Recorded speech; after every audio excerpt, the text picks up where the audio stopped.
Bismillahirrahmanirrahim. Dalam kesempatan kali ini, saya akan memaparkan sesuatu yang berkenaan dengan hal yang lagi-lagi viralnya, yaitu tentang suara yang keras yang bisa menimbulkan debar-debar di hati, dan mungkin bisa saja menjadi penyebab runtuhnya sebuah rumah, pecahnya kaca, dan semacamnya. Ternyata setelah kami tanyakan, sesuai dengan himbauan Al-Quran, bahwasanya kita disuruh bertanya kepada pakarnya bila kita tidak tahu, yang mana disebutkan di dalam firman Allah, fas'alu ahla dzikri in kuntum la ta'lamun. Tanyakanlah kepada pakarnya bila kalian tidak tahu. Kemudian setelah kita tanyakan, kita temukan bahwasanya suara keras di atas 85 dB. dB itu adalah ukuran keras tidaknya suara, yaitu decibel. Di sana bila hal tersebut terus-menerus terjadi, maka hal tersebut dikategorikan polusi suara, yakni sesuatu gangguan yang bersifat suara, yang pasti menyebabkan hal yang negatif.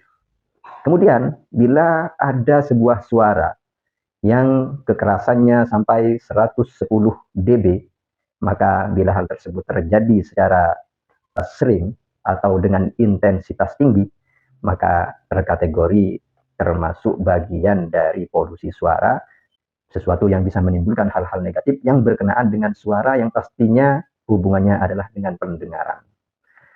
Polusi-polusi suara tersebut bukan hanya berdampak negatif terhadap pendengaran. Ternyata dampak-dampak negatifnya yang kami kumpulkan ada 5 dampak negatif. Yang pertama yaitu gangguan pendengaran. Itu sudah jelas. Bila kita sering-sering mendengarkan suara-suara keras, maka selaput gendang telinga kita akhirnya mengeras dan akhirnya terganggu dan tidak akan bisa mendengar suara kecuali suara yang keras. Kemudian ada hal yang bisa juga terjadi, sebuah penyakit gangguan tidur.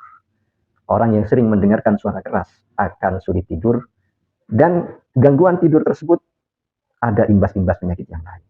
Kemudian ada gangguan kognitif, ini yang sangat berbahaya bagi generasi kita. Apa arti kognitif? Kognitif itu adalah kemampuan belajar, kemampuan konsentrasi, kemampuan berpikir, kemampuan mengingat, kemampuan berlogika, dan semacamnya. Bila ini terganggu, maka tinggal kita tunggu hari kehancuran generasi-generasi kita. Hal ini dapat disebabkan oleh suara yang terkategori polusi. Kemudian ada juga sesuatu yang negatif yang disebabkan oleh polusi suara, yaitu gangguan mental. Hal tersebut juga berbahaya. Kenapa? Karena di sini akan terjadi kecenderungan mudah cemas, mudah emosi, atau temperamental. Kemudian depresi, kemudian perilaku-perilaku yang hyperaktif. Ini sesuatu yang tidak baik bila terjadi pada kita. Oleh karena itu, mari kita hindari polusi-polusi suara tersebut. Kemudian yang nomor 5 adalah penyakit kardiovaskular, yaitu penyakit yang berhubungan dengan jantung dan pembuluh darah. Hal ini juga disebabkan oleh seringnya kita terpapar oleh polusi suara. Sedangkan permasalahan jantung dan pembuluh darah itu dapat menimbulkan berbagai penyakit. Penyakit jantung, penyakit liver, dan penyakit-penyakit yang lainnya, termasuk kanker pun dimungkinkan muncul dari masalah penyakit kardiovaskular tersebut.